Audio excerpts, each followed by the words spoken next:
Welcome to a Gallen of Questions Podcast. I, of course, am Pat Gallen. So our guest today was born in Philadelphia. He is a Temple University graduate, spent over a half century as a writer in Philadelphia, covered the Eagles, obviously, and in 1995 was inducted into the writers' wing of the Pro Football Hall of Fame in Canton, Ohio. He recently retired, although I think he'd tell you he's probably not really retired. But with us this morning is Ray Didinger. Ray, how are you, my friend? I'm great, Pat. How are you? Thanks for doing this. I know we've been kind of like circling the wagons here, but finally we got it. Yeah, I'm glad we were able to do this. Yeah, I'm looking forward to it. Yeah, we had this set up for, I feel like it was like 2 months ago, and then you got COVID on a cruise ship? My wife and I were doing you mentioned I'm retired now. I retired at the end of May. And we booked a 2-week cruise around the UK. Wow. And it was great. I mean, I saw some places I'd never seen. I'd never been to Wales. I'd never been to Scotland. And we were having a wonderful time until we got COVID. So we spent the last week of our 2 weeks in quarantine. And we were supposed to do something here together. And then the Phillies obviously go to the World Series. We had something set up then. But before we get into that, because I wanted to finish with Phillies, but what's retired life been like for you so far? It doesn't feel like your typical retirement. The phone hasn't really stopped ringing. I'm sorry, it's my fault. No, that's fine. It's all good. Yeah. I don't want people to get the impression it's not. It's all good. But there's just been a lot of stuff, and some of it has to do with the crazy October it was. You know, I mean, the Phillies going to the World Series, who saw that? The Eagles going 8-0, who saw that? Sure. So the more the teams won, the more my phone rang asking me if I. One thing I have learned in retirement, Pat, is everybody in the world has a podcast. They really do. Oh man, this is one. And I have done, and I have done plenty of podcasts every week. Hey, could you come on and just? Yeah, sure. What? I'm not going to say no. Shoot the stuff. So it's been busy, but part of it was just when I retired. I made up my mind that anybody that sent me a card or a letter or something about my retirement, I was going to answer everyone personally. And I had no idea. I had no idea that it was going to amount to almost 500 cards and letters. Is that right? So, I mean, that took the better part of a month, just answering all of that stuff. But I had made up my mind I was going to give everybody a personal response because everybody that wrote me had a personal story. Absolutely. So, okay, that took up a good chunk of your time. Everyone that comes on the podcast, I love to get their backstory, like where it all began for you as not only a fan, but I guess when did you know that you could make this your life? When essentially did that click for you where you said, you know what, I think I want to go in this direction and I think I can make it work? I pretty much made up my mind that this was what I was going to pursue, writing. 10th grade. 10th grade, okay. I mean, I just felt, I was one of those rare kids that actually enjoyed writing. And, you know, Pat, one of the things I've found is there's a disproportionate number of people who become writers that are only children. And I'm an only child. And in my years in the business, being around other writers, you talk about your family and stuff, and it is incredible the number of them that are only children. And the more I thought about it, the more it made sense to me. If you're an only child, you spend a lot of your time alone. And so you tend to be more of a reader. Sure. You tend to be more of a reflector. And these are all the qualities that produce writers. So I think I was kind of your classic only child / writer. But by the time I got to high school, and a couple years in, I knew I really liked two things. I really enjoyed writing, and I love sports. So the idea for me was to try and find a way to make the two work together. Sure. I was lucky enough that I was able to do that. And so, but it didn't start that way, right? You were like a general assignment reporter at first, but yes. with the goal then to get into sports? Yes. By the time I got out of college, I really wanted to be a sports writer. But, you know, the challenge is getting that first job. No doubt. And so I was brought in for an interview at the Delaware County Daily Times, and the only opening they had at that time was news side. Okay. They only had a 3-man sports staff, and they didn't have a budget to add a fourth. So they said, look, we have an opening in news. If you're interested in coming over here and working on news side, we'll hire you. And so I figured, okay, it's a job. It's a start. Sure. And hopefully somewhere down the line, I can make the crossover. So I did. And I spent a year at the Delco Times covering murder trials, covering Delaware County courts, covering school board hearings, covering bake sales. Sure, you miss all of that. Flower shows. I mean, all the stuff that you have to do that's going on in Delaware County, I covered all of it. And but it was, as I look back on it, it was a really valuable, very valuable year because it really taught me how to be a reporter. It really taught me how to, to get sent in cold in the media courthouse one day and just cover what's going on. That's a lot tougher than covering a football game. Sure. Where all the players have numbers and there's referees to tell you what's legal and what's not. Right. You walk into a courthouse, you kind of have to figure that out on your own. Sure. So that 1 year, even though I didn't want to make it a career, that 1 year was very valuable preparation. That's really interesting. Like for all the young people who might be watching this that want to get into this business, it's not glamorous right away. No. And it's so valuable and so important to learn the steps before you get to a position like yours or, like here at CBS where, I had to go through that sort of thing too, where I was learning to write first and, sure. The website that I ran, and then that kind of bled into doing podcasting and doing radio more often and then into television. But those first steps I feel like are just so important. Yeah, I mean, it's all under the heading of paying your dues. Yeah. And that's really important. And I often, when I talk to journalism classes and students, the first question is, okay, how do I get started in the business? And what I tell them is, look, you got to understand that first job you get isn't the job you're going to want for your whole life. And it may not be where you want it to be. And it certainly isn't going to pay you what you want it to pay you. But you just have to have enough confidence in yourself that, okay, this is where I'm going to start, but I'm not going to finish here. Right.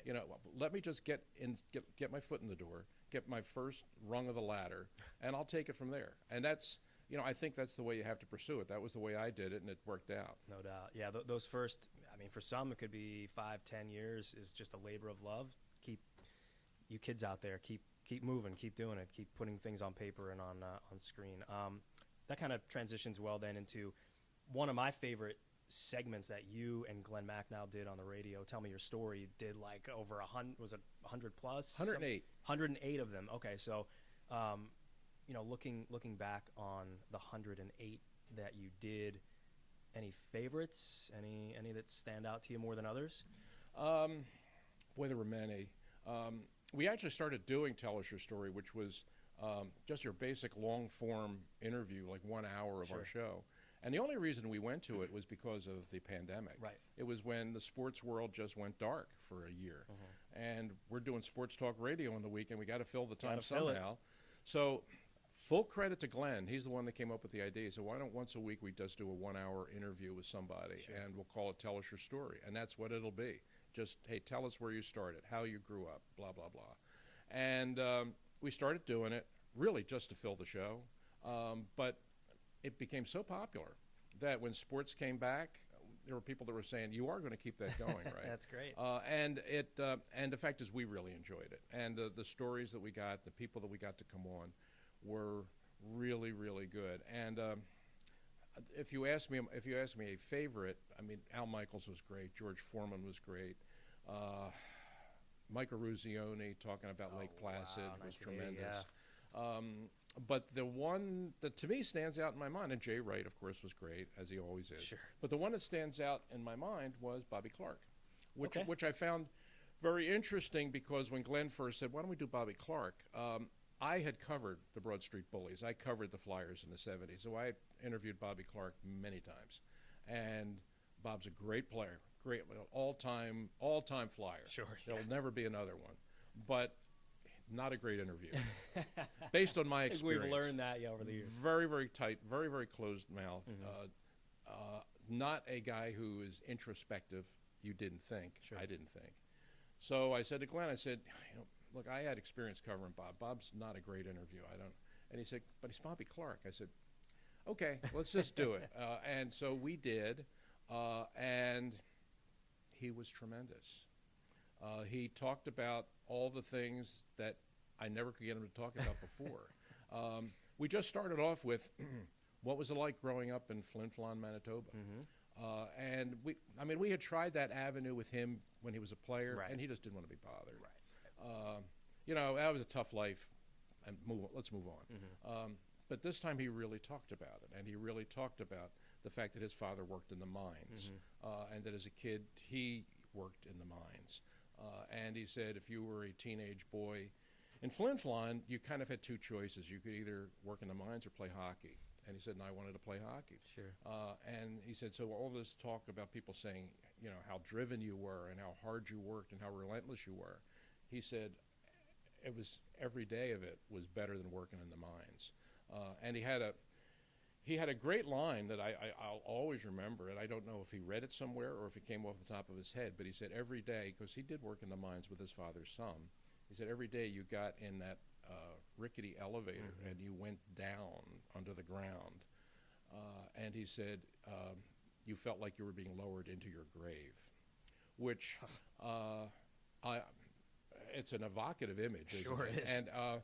And it explains a lot about why a guy grows up the way he grew up. Sure. So, he was like that for a full hour, talking about his whole career. We even got him to talk about the Lindros family and why that all went wrong.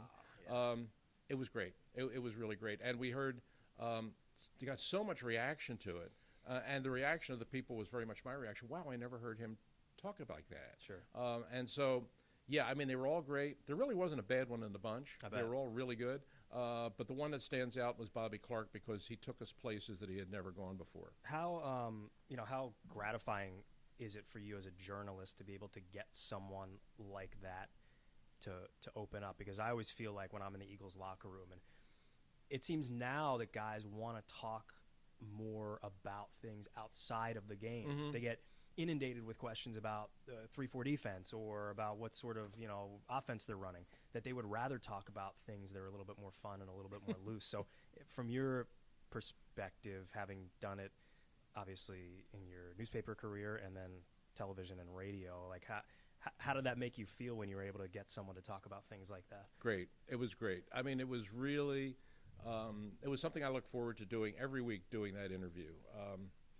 Talking to Joe Klecko about driving a truck, which is what he did growing up. Sure. Talking to Herb McGee, the great coach at Philadelphia University, about here's a guy that's in the Hall of Fame. He's won 1,000 games and all that stuff, but still talking about how disappointing it was for him when Jack Ramsey didn't recruit him to St. Joseph's. The fact that I went to Philadelphia Textile, which turned out to be the best thing that could have happened. Right. He said, but at the time, he said, Jimmy Lynam and I were a backcourt at West Catholic. We played together at West Catholic. We played in the playgrounds. Jack Ramsey came to scout our games, Sure. and he told Jimmy Lynam, I want you. But he didn't say that to Herb. And Herb said, I was one of those kids that grew up. I loved the Big Five. I loved the Palestra. I always dreamed of playing there. And he said, I still feel that. Because he thinks he could have played. And Sure. And anyone that followed his career and saw what he did at Textile, the coaching thing is monumental achievement, but people sometimes forget what a great player he was. Right. If there was a three-point shot back then, he would have set scoring records that would still stand. So, I think that Herb could have played anywhere, but to get him to talk about how it felt when, oh, God, this is great, but I wish I was playing on the Palestra. I bet. With that being said, what do you miss most then about the radio show, about how you and Glenn doing things together? I know you're still kind of involved a little bit here and there, and you're obviously not slowing down at all. You got a lot going on. What do you miss most, though, about the weekends with Glenn? The partnership, the friendship, because we were together for 21 years. And we built something that was really pretty good, And the funny thing is that I have people say this to me all the time. Boy, you guys were really great friends and all. And I say, we barely knew each other. The station kind of put us together. Sure. But everybody just assumes that we were longtime friends before that. Right. No. We were both newspaper guys. Right. But, we were competitors, if anything. I worked at the Daily News. He worked at the Inquirer. Sure. But they had this idea to do this Saturday, what they called the Saturday Sports Page. That's what they called it at the beginning. So they wanted to get two sports writers to do it. And so they said, how would you guys like working together? We said, okay, we'll give it a try. Sure. And it turned out that it just really clicked. And I think that people say you had great chemistry, and I think we did, but it's also not something you can fake. You certainly can't fake it for 20 years. Right. So, what people heard on the radio, that bantering back and forth, that teasing, the nonsense, but also the really good reporting and interviewing, all of that stuff, it was just natural. Sure. Because that we had that kind of relationship, and we had that kind of trust in each other. I always tell people that, and maybe you found it easy to transition into TV. I know you've done it for a long time, but I thought writing and radio was the best thing I ever did before getting into television. It made things so much easier. If you can talk for 3 or 4 hours on the radio, you can do 3 or 4 minutes on television. No question. And that's another thing that I tell youngsters when I go to colleges and talk at communications classes. There aren't a whole lot of people, young people coming up in the business that want to write. Because newspapers, look, when I was coming out of college in the 60s, it was a print world. Newspapers ran everything. No doubt. There was there was certainly no cable TV. There was no ESPN. There was no sports talk radio. Sure. It was a writer's world, and that's what I trained to do. And now we've gotten to a point where newspapers have been marginalized to a tremendous degree. Yeah. So nobody in college wants to write for a newspaper anymore. But what I tell them is that the basic skills of writing and reporting are still important. Look, you all want to be on camera, or you all want to be hosting your own radio show, and that's a fine ambition.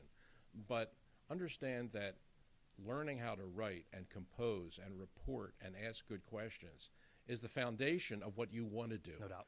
And so, write things, learn how to write things, learn how to prepare, do all that kind of stuff that writers do. Even if you're not a writer, it will make you better at TV and radio. And also the mining of information, as it were, like being in the locker room and talking to players and getting to know them as sources, that can only strengthen what you do in radio and in television later on. So I think that's very important. Now, going from newspaper writing, did you ever think that you would be in the stage world? Tommy and Me has been such a huge success. For those that don't know, Tommy and Me is the story of you and your friendship with Tommy McDonald, the great Eagles wide receiver. Was that always something that you kind of had as an idea, or did that pop up later? How did that whole thing flow? Well, I always knew that it was a great story. The story of this little boy who was me, the 10-year-old hero worshiper, waiting outside the Eagles locker room to get the autograph from his favorite player, who was Tommy McDonald. Yeah. That was where it all started.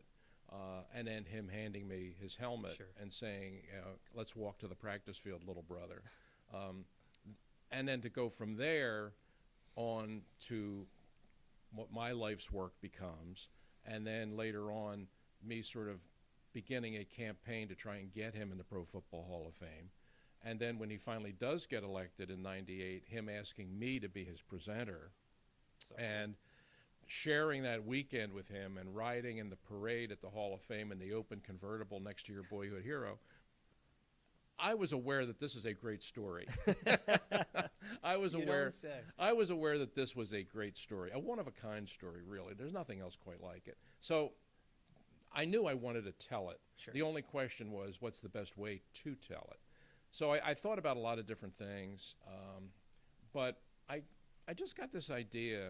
I really like theater. I really like going to theater. Yeah. And sitting in the theater just looking at plays, I just began to think, I think Tommy and Me could really work on the stage. I really do. Now, the problem is I had never written a play. Right. So I had to learn how to do that. But I sat down and I wrote the play, and I brought it to a gentleman named Joe Canuso, who was the head of Theater Exile, and a very accomplished actor and director in his own right, but also a sports fan. So I thought that this story might resonate with him. Sure. And he read it, and he said, yeah, this is great. And he said, let's do it. And so we raised the money. We had a reading. If anybody knows how theater works, they'll do actually script in hand reading with actors on the stage with a live audience to see how the story, does the story move the people in the theater. And then you decide, okay, this is really working. Let's produce it as a play. Let's invest in it and produce it as a play. If if they do the reading and the audience just sits there and goes to sleep, Right. we just say, okay, this isn't working.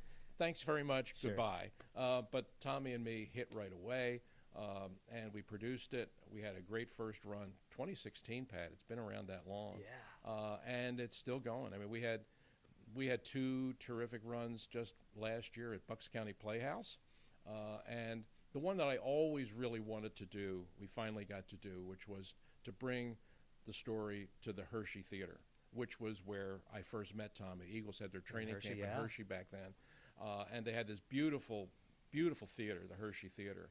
And I always, in the back of my mind, was I would love to bring Tommy and me back to where the story really began.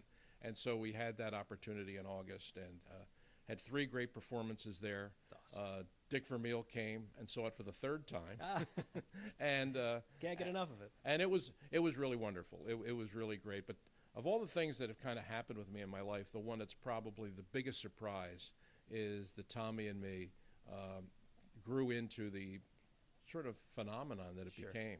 How long did it take you to write it? It took me about a year Okay. to write the first draft, and then Joe Canuso, when he read it, said, "You know, you've never written a play before." He said, "We need some help with structure." Sure. Just simple things like writing in there how you get this actor on the stage and off the stage. And so he put me together with another local playwright named Bruce Graham, who's been writing plays for years. In fact, teaches playwriting at Drexel University. Oh, wow. He put us together, and then Bruce and I worked probably for another 3 or 4 months, Okay. just sort of shaping it into what So we now cool. know as Tommy and me. Very, very cool. I don't want you to leave without talking about the version of the Eagles right now that is playing so well. 8-1.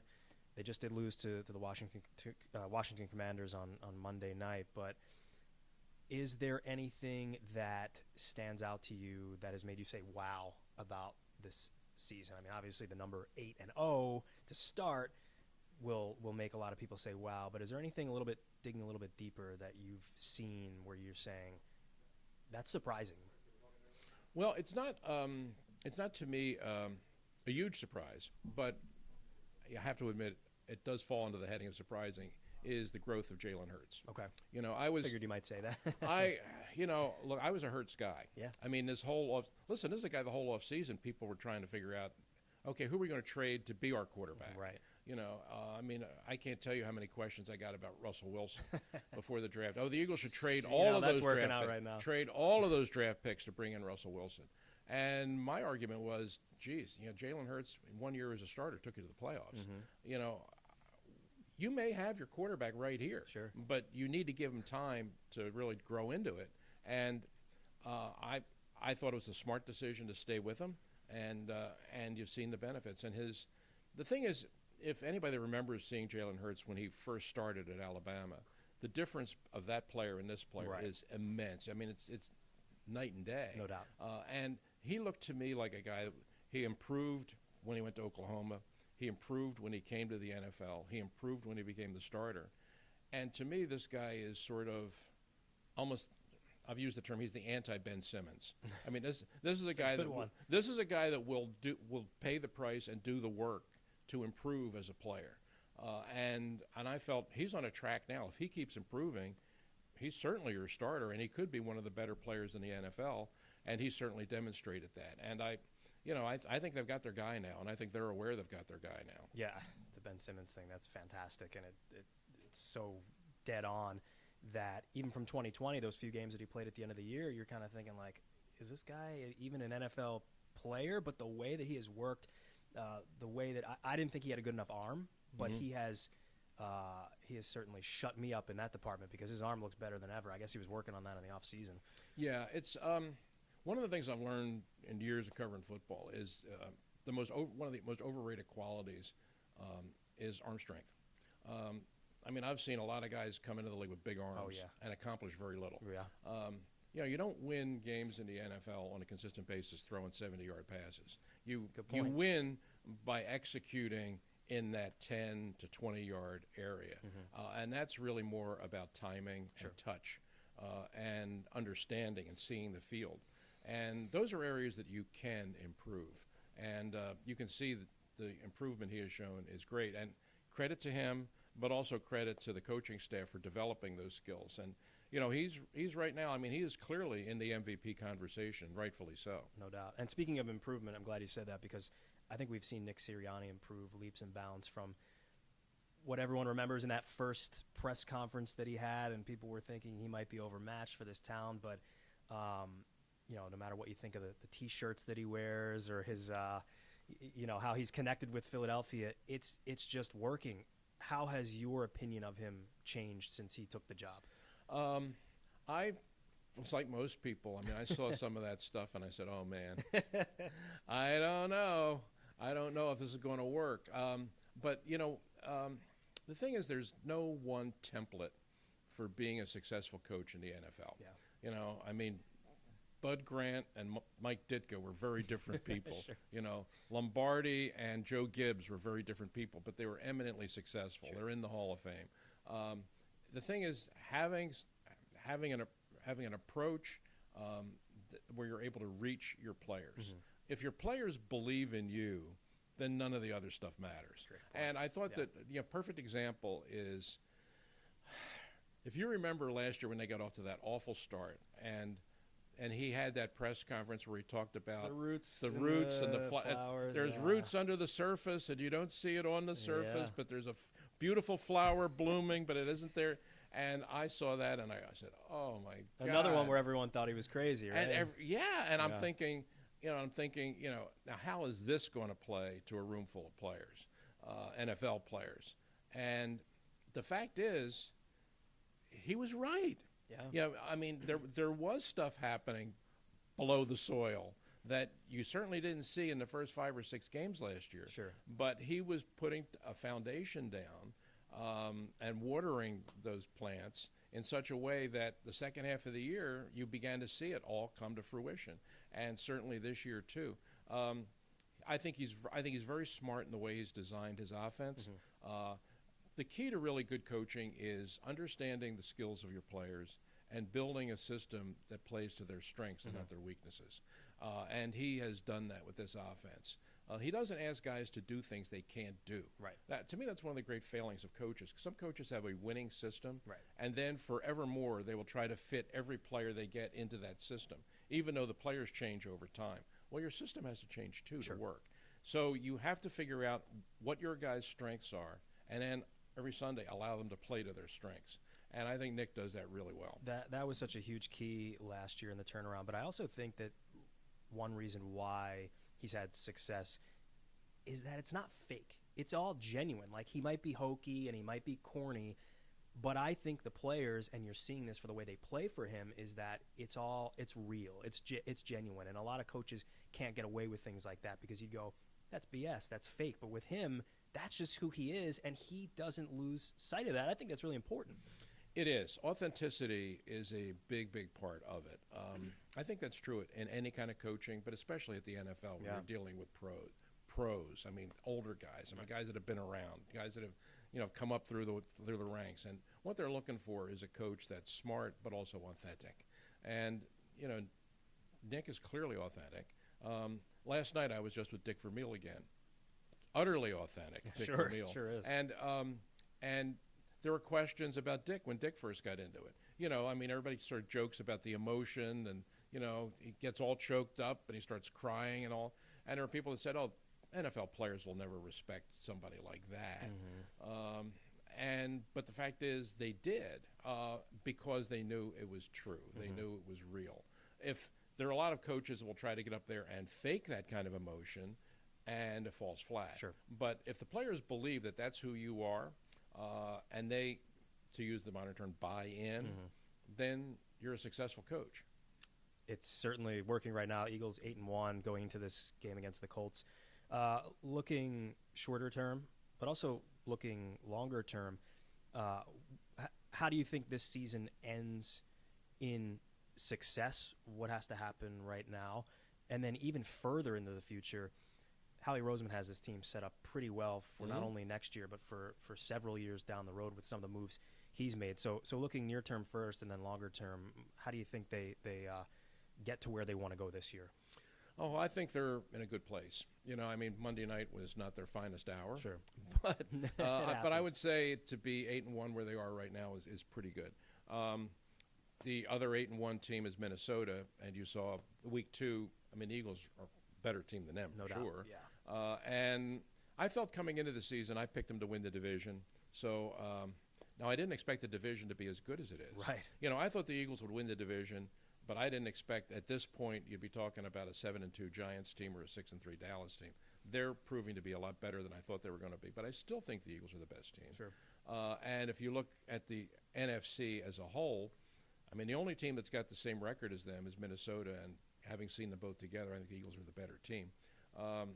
So I still think they're going to win the division, and the path is there for them to be the number 1 seed in the NFC going into the playoffs. And if they get that, and remember now, there's only the one number 1 seed, the only one that gets that bye.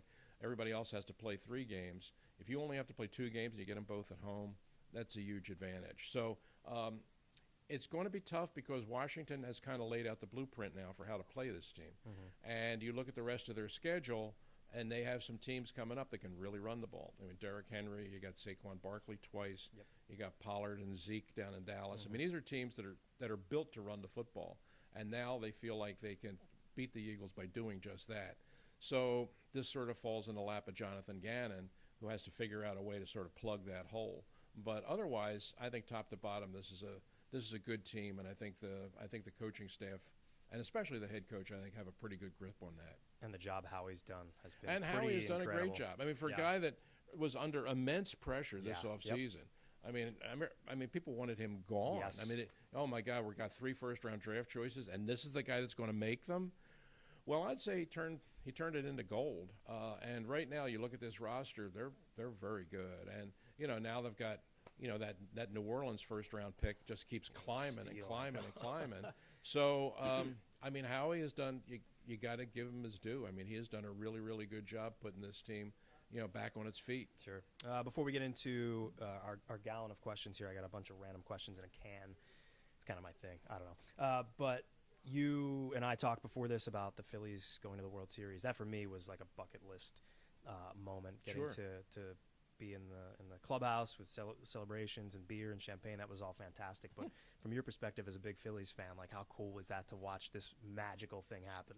It was great. I mean, I was caught up in the whole Red October thing just as everybody else was.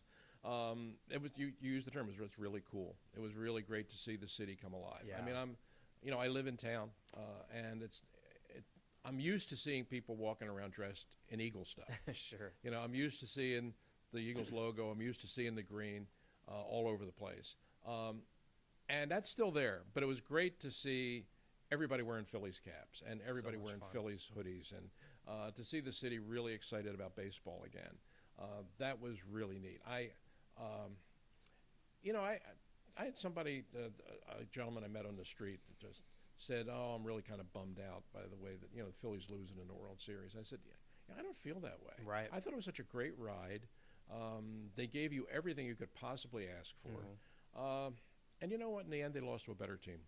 I mean, the Houston Astros were the best team in baseball. Sure. I felt, and you had them on the ropes at 2-1 after that 7-0 game, and their pitching just rose. But that's what they are. They're that good. I mean, they've been in the World Series, 4 times in 6 years or something? Unbelievable. So, I mean, they're really a good team. So there's nothing to feel bummed about. I mean, the Phillies took you way farther than anybody thought.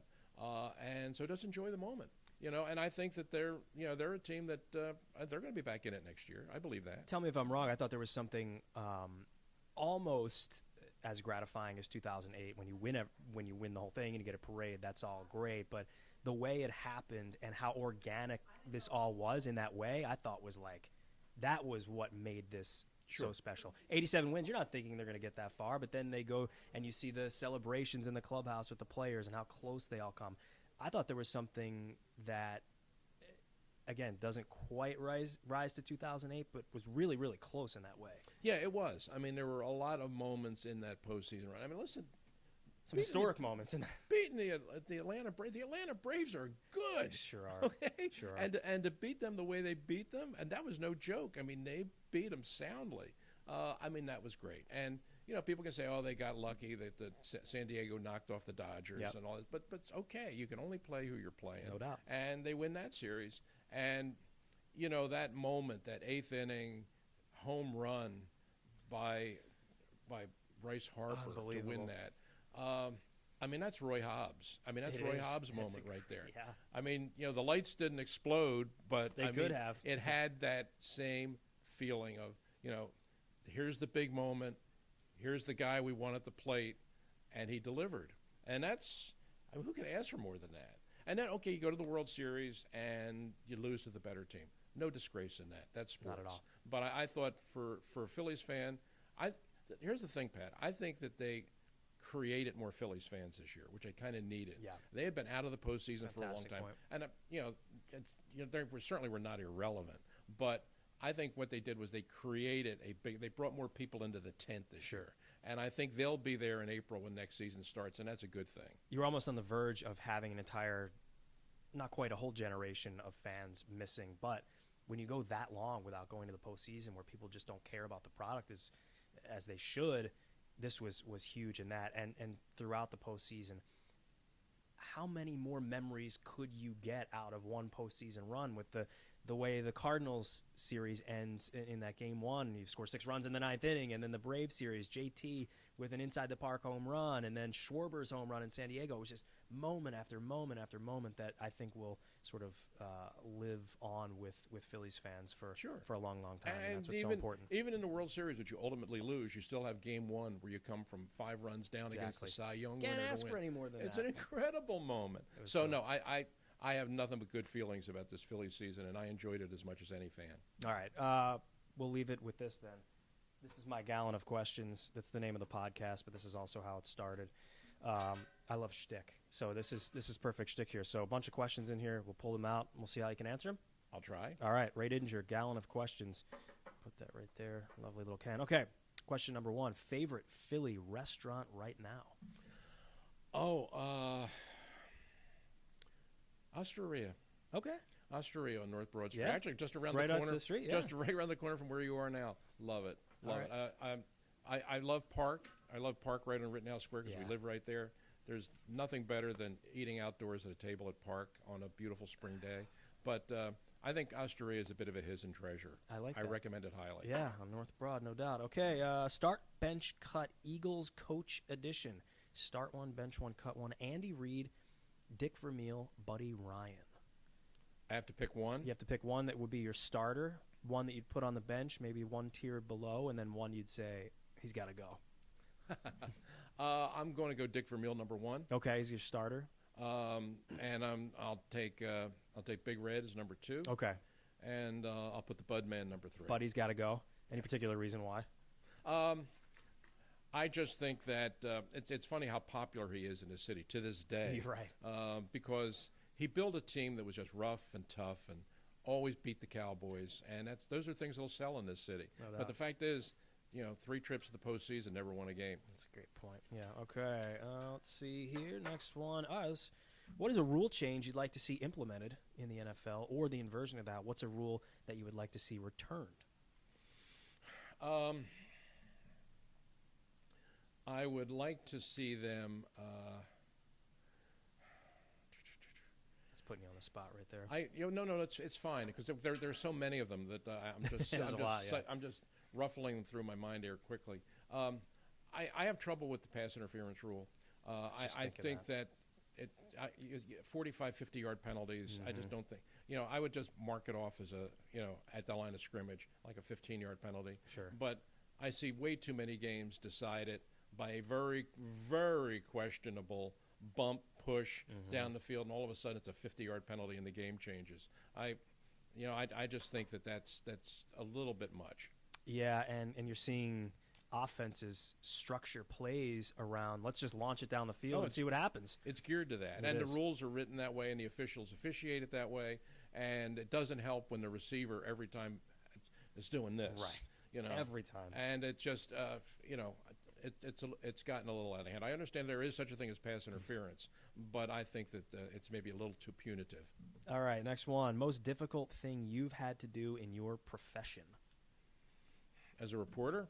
Reporter, radio, any of it? Easy. Easy. When 1968, when I was a city-side reporter at the Delaware County Daily Times, that was the height of the Vietnam War. And every time a Delaware County kid died in Vietnam, somebody from our newsroom had to go out to the home and interview his parents. And the editor moved it around. He didn't ask anyone to do all of them, but we all took our turn.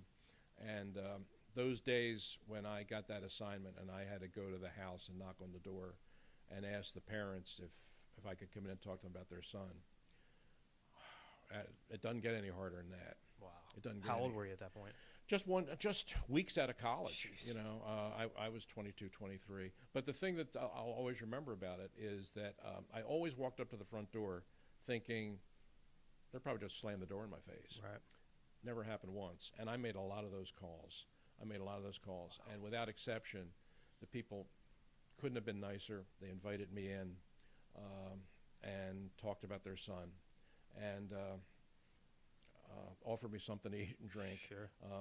They were wonderful about it. But that was really hard. I've often had people say to me, boy, it must be hard to go into a losing locker room after a team loses a tough game. And I say, no, that's easy compared to that, having to go and talk to somebody about their lost son. That's as a reporter, I don't think there's anything harder than that. And to do it at such a young age too in your career, wow, that's powerful stuff. I'll lighten the mood here with this one. Thanksgiving is coming up. Ray Didinger's top 3 favorite Thanksgiving foods or sides. Oh, I love stuffing. Yeah, who doesn't? Love cranberry sauce, and then the bird. Okay. But I'll say this, of all the holidays, and I'm very ambivalent about a lot of them, and I actively dislike Halloween, but which I've talked about a lot on the radio. People tease me about it. That's funny. But my favorite holiday, far and away, is Thanksgiving. Football, food, and no shopping. Let's do it. Football, food, shopping. Yeah, right. Yeah. Friday, you don't right? have to send a card. Yeah. You don't have to shop. You don't have to give anybody a present. You just show up and eat. Gotta love it. All right. If you were not a writer, what would your career have been? I think I would have liked to have been a teacher. Okay. I think I could have been very happy. I think I found my true calling. I think you've been a teacher basically for the last 50 years. People say that. I think I absolutely found my vocation. I think doing what I'm doing is probably what I was meant to do. But the only other thing I probably could have done and been happy doing is I think I could have been, like at a school, be an English teacher and maybe coach a sport. Okay. I think I would have enjoyed that. All right. Now we got a couple more here. You're a movie guy. Obviously, you guys wrote a book on sports movies, but what's your favorite rom-com of all time? I really love My Best Friend's Wedding. It's a good one. And I think that one of the reasons I love it is that the guy is a sports writer. That's right. And he has both Cameron Diaz and Julia Roberts fighting over him. That's got to be every sports writer's fantasy. That's a great one. What is the most heated you've ever been in a conversation with a coach or player? Do you remember one? Yeah, gee. I mean, Larry Bowa and I were nose to nose in the Phillies clubhouse in August of '78. Shocking that it would be Bowa. Yeah, yeah. Larry initiated it. Sure. I didn't, but I kind of got pretty heated myself, and that was it. It was the kind of thing that if it happened in today's world with sports talk radio and cameras everywhere, it would have been a big deal. And it became a sort of semi-big deal even then. Sure. But that was it. And then, Larry and I patched it up the following year, and we're pretty good friends now. Yeah. But at the moment, in the heat of a pennant race, and Larry being a guy with a very short fuse. Oh yeah. There was probably a certain inevitability about it. He's mellowed just a bit over the years. Yeah. Thankfully. But I'll tell you this: I had, even though we certainly got into it that night in the clubhouse, I had the utmost respect for Larry Bowa. Sure. Because you talk about a guy who made himself into a player. He did. I mean, when he first came up as a kid, I mean, he looked. Ralph Bernstein, who was the sports editor of the Associated Press, said that this guy looks like a little leaguer. Was how he described him, and you almost could see that. Yeah. But he worked and worked and worked. He was a great fielder right from day one. Yeah. But he worked and made himself into a damn good hitter. He was. I mean, you look at his career, the total hits and the batting average. People think of him as just a spray guy. He made, and that was the hard part. That was making himself into a hitter, but he did. I respect that. So clutch in 1980 as well, getting them to and the he was World great Series. in that postseason. Yeah. All right, last one. Favorite non-Philadelphia team and player of all time. Favorite non-Philadelphia. We'll go team first. Yeah.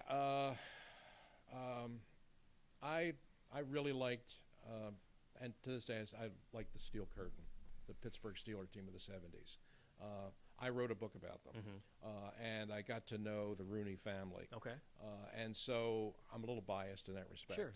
But I was around them That's that okay. whole decade. Yeah. And they are top to bottom the best football team I've ever seen.